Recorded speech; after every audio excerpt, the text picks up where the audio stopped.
Okay, hello everybody, good morning.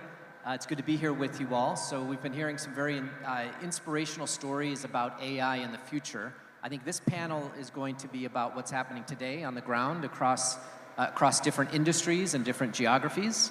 And hopefully through this session you can get some ideas and some tips to apply at your own organizations. So as you all know, AI is making a very big impact. We've talked a lot about it this morning.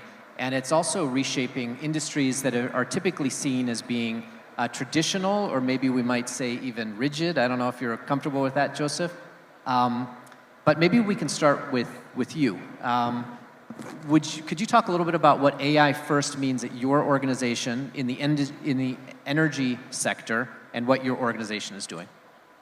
Yes, thank you, Dan, and thank you, FPT, to having me. It's a great pleasure to be here, speaking in front of so many innovative, driven people. I representing the P3 Group, a technology consulting company with a footprint all over the world. Next to the automotive sector, we are facing the energy sector.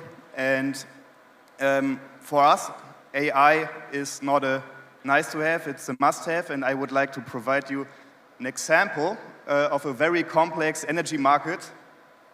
Germany, we have different impacts, and I would like to provide you why AI is a success factor for the energy transition.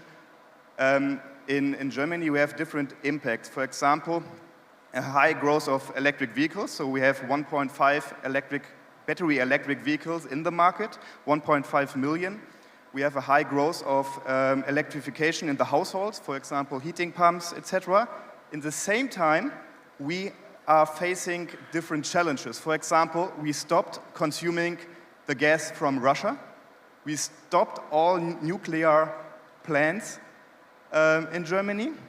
And on the same time, high demands of electric vehicles, so we need the energy for the electric vehicles, etc. And we have a legacy in the grids. So we often talk about legacy, and in the German European grid, we have a lot of challenges because in Germany especially, less than 10% of the energy meters are smart. So it's somehow a black box for us to anticipate the energy demand. So what we are doing with P3, and together we join forces with FPT, so we have set it up a joint venture to speed up the digitalization of the energy market. And here there's an example, for example, for the charging infrastructure, we have implemented predictive maintenance, so we could reduce the cost by 30%, so we can prevent infrastructure costs, we can reduce the cost, and we can provide a higher uptime for the electric vehicle users. So AI, it's not just a nice to have, it's a key success factor for the successful energy transition. And I think the energy market, especially in Europe, is facing a lot of legacy, and I think AI is a key enabler to provide a seamless communication to the grid. Thank you, Joseph. And maybe we'll stay on the energy sector for a moment. Phong, maybe you can talk a little bit about what FPT is doing in this space. Just some additional comment to your story. So AI consumes, so by the way, my name is Phong. I am the Chief Artificial Intelligence Officer at FPT Software. And we do a lot of AI, and I just want to add into your comments that AI consumes a lot of energies. And energy drives AI to be more intelligent and stronger, of course, through the chip of NVIDIA. So it's a cycle. It's like a cycle of life. Energy give intelligent consume energies. And in the past, in the history of mankind, when you invent something new and powerful tools, it drives the efficiency of the energy. So in FPT software, we work with several utilities company all around the world. One of the story they told us, they came to us with some challenge, with some test, to see if FPT can actually provide a service in generative AI to help them to transform the very, I would say, traditional business into a more agile and faster for reaction, because nowadays energy is really important, and especially in the era of AI. And we passed the test with just 3 use cases at the beginning. And right after that, from 3 use cases, for energy optimization to legal contract review to HR management to database management, we scale up from 3 use cases up to 15 use cases in 1 year. And it's transformed the whole business process within the organization of energy. So that's a quick activities from FPT. Okay, thank you, Phong. Okay, so let's go from Germany and energy over to Singapore and ports. So Sriram, maybe tell your leader in ports, of course, and logistics efficiency. So maybe tell people what you're doing at PSA. Hello, everyone. Yeah, firstly, congratulations to FPT on the 25th anniversary.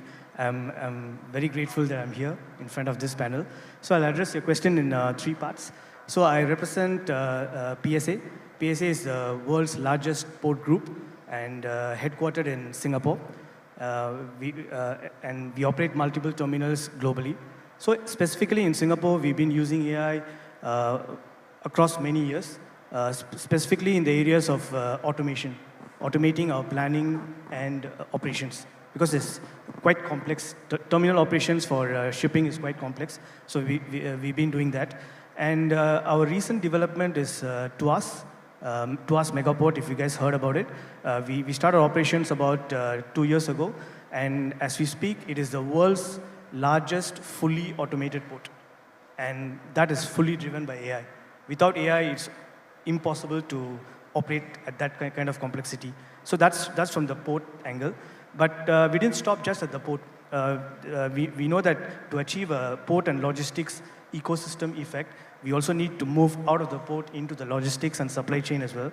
So we started developing digital products which cover like various stakeholders. It could be the trucking community, because trucking is one of the key things, key aspects. You need to move from place to place. And our focus has always been like using AI for productivity, which means that increase your asset utilization, AI for safety, especially when you're doing automation, and AI for sustainability as well. So I think sustainability is quite a hot topic these days in terms of how to use data and AI to reduce carbon emissions. Last but not the least, because we operate in about 45 countries and 66 locations, so whatever we have done in Singapore, are we able to scale this up to other places in the world, wherever PSA operates? So that's been our focus, and we have embraced what we call a node-to-network strategy. So we started on a specific node. Now we are expanding to make sure that we use AI and then able to achieve all the values that we achieved in one place across many nodes as well. So as we go out to more and more nodes, we get more and more data. That gives us a good base and foundation to create even more value. So it accelerates as you go. Yep, that's right. Yeah. Okay. Okay, thank you, Sriram. So Singapore to Japan, Harada-san. So when we were speaking earlier, you told me about an interesting decision you made to scale AI in your organization. It was an architectural decision you made. Maybe you can tell people a little bit more about that. Okay. Thank you for the introduction. I'm Harada from ITOCHU Corporation, which is a Japanese trading company. When I launched out this project, I wanted to start this AI project, I was thinking 2 things. One is, as a user company, we are no IT company, so it's kind of too challenging to generate or produce new technology. However, we need to be ready. We need to prepare always to adopt this new technology into our business. Otherwise, we will be left behind from the global competition. So that's the first one. The second one, changing the world now, the best solution today might not be even a good solution tomorrow. So we can't be just doing same things, and we need to be ready for the changing as well. So as a conclusion, we define two key for this project. One is agility, as everyone says, and also scalability.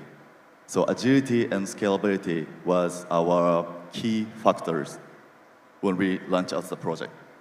Then as a solutions, what we did was we designed our AI platform with FPT team, a core platform with multi-agent. So we have a core platform that we don't need to always develop from scratch. We have a core. On top of a core, we create a multi-agent based on individual requirement. Then now we set up the kind of KPI to implement this multi-agent, taking for 2 months. So individual agent, we only took 2 months to implement. We don't want to have like half a year POC and half a year evaluation phase. We made a KPI for 2 months. So that's how we are utilizing AI technology into our company. And then for these agents, Harada-san, do you decide which agents you will invest in, or does the business? Is it both, or do you do it jointly? How do you decide which agents that you will add on to that platform? So your question is whether we implement this AI agent to our business and also for the agents. How do you decide which agents that you will invest in as you go? It depends on our company's requirement, users' requirement. Just the most important point is need to be ready for the requirement.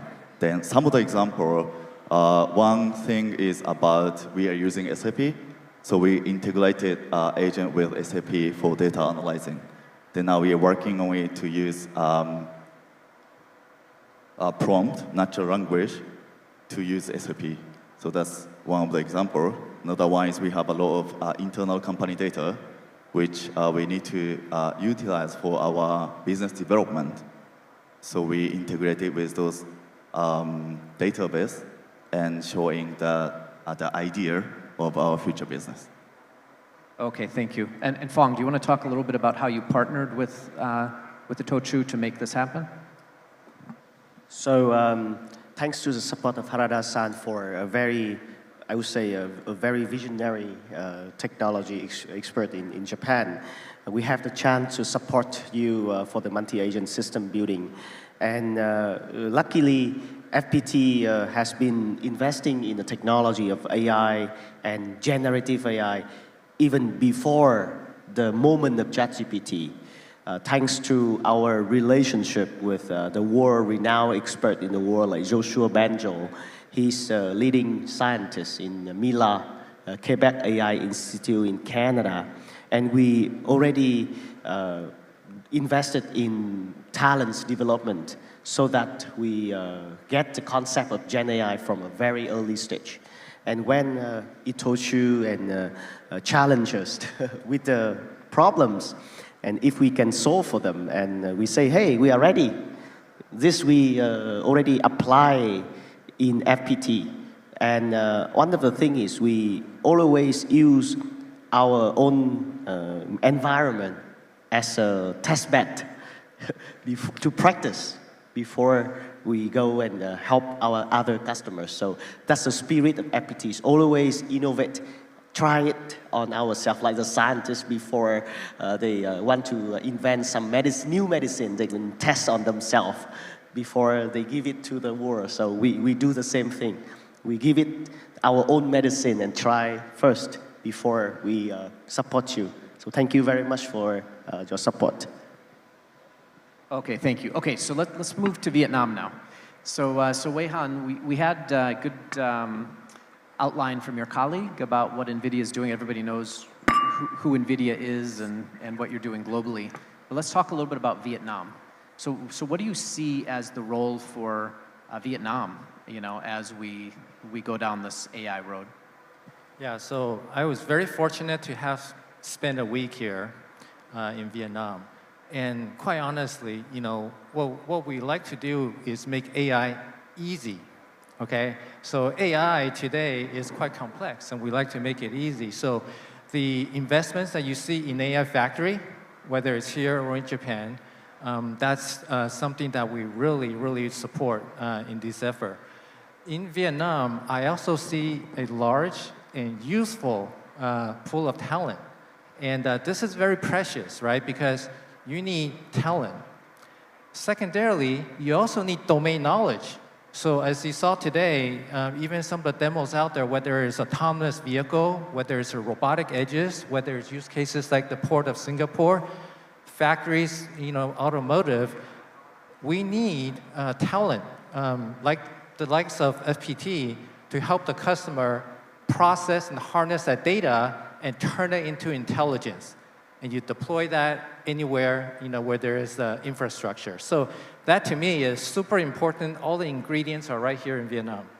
Yeah, I think there's talent, and then there's mindset, right? Absolutely. And I think my own personal opinion is that Vietnam has both. But I wonder if you want to talk at all about the mindset in Vietnam that you've seen compared to maybe some other countries you go to. Yeah, I think Vietnam is really unique right now. It's thriving. It's going through this renaissance of many, many large investments coming in. And as Phong was saying, they get to see this front row seats. They're helping customers. They're helping themselves transform industries. And as they do this, the global customers that they serve, they're bringing AI outside of Vietnam, right to those customers globally. And I think that's a very unique position and a very advantageous position. Okay, thanks, Weihan. Okay, so we got to wrap up now, but Phong, I'm going to give it to you on the same point on the role of Vietnam as it relates to AI and driving this for the world. You've lived in, Singapore, Australia, the US, Canada, so you've seen a lot of the world and you know Vietnam. Bring us home on what can Vietnam do to contribite to this AI trend. I want to share with all the panelists today about the story, a quick story, and also the position of Vietnam.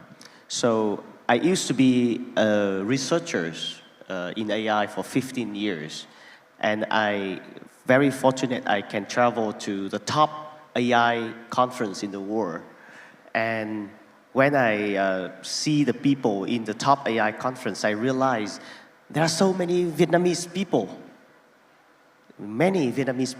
in the top AI World Conference. And I gather them and I ask them, and many of them actually now representing first world countries in those AI conference in many years back. And I asked them, please, one day, let's think about coming back to Vietnam and bring the knowledge of AI from Vietnam to the world. And nowadays, that's why I came back to Vietnam, and that's why I founded FPT AI Center.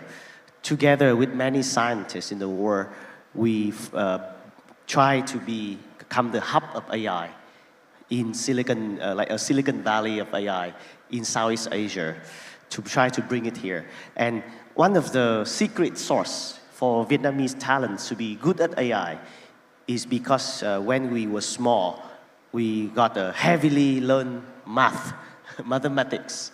So mathematics in Vietnam is a very key curriculum, and we are very lucky.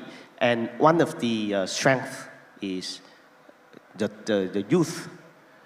Like I shared with you earlier today, in Japan, many experts, they are having a hard time transfer to GenAI because it's a new technology. So, but the Vietnamese people, because they are young, they study GenAI from the beginning. So there's no legacy. So they can jump right into the most advanced AI technology and support all of you today. So I want to position us as an enabler, as a supporters for your success, for your future. Thank you very much. Yeah. Okay, well, I want to thank all of you for listening and thank our panelists. Thank you so much to all of you. I'm sure that all of you would be happy to answer any other questions during the break if people have them with how to apply it. So thank you to all of you. Thank you. Thank you.